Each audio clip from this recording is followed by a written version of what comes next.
All right, time for another quick tips. How to avoid getting into trouble. Okay, so many of you guys know that there are security authorities out there that keep an eye on what we do and look for any kind of malicious traffic coming from a specific network. Did I just spit? I just spit. I need some more wine. So one of the things that they'll look for is strange traffic or mass amounts of traffic coming from a single public IP address. Yeah, that'll end you up on the Barracuda lists or on the spam house lists or things like that. This is why you have to be careful when you're doing your NAT.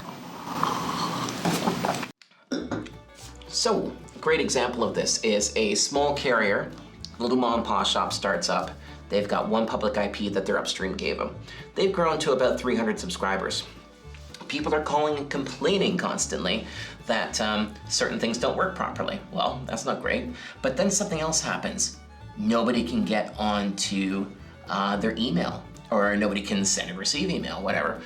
People can't game anymore. All sorts of things start breaking because your IP got blacklisted. And then you have to go through the fun process of getting it de-blacklisted. Not to mention that, but if you've got that many subs behind a public IP address, well, you're gonna start running into problems. So watch the CGNAT video, which shows you how to do 1 to 30, 1 to 60 ratios on your public IPs, or if you're in a country that requires it, like Turkey, you can do 1 to 3 or 3 to 1 CGNAT. But anyway, the point is that if you have more than about 100 IPs behind a public, you're at an extremely high risk of getting your public IPs blacklisted. And on top of that, yeah, it's just gonna cause problems. Now, even with sometimes like 70, 80, I've seen it happen where an IP has gotten blacklisted for a strange reason. It could be that somebody just said, oh, well, I'm just gonna blacklist this IP address because, well, that person shot me and killed me and is a filthy, dirty camper that's sitting up on that building waiting for me to respawn. Every fucking time that I come back, they pick me off at my spawn points and then I die.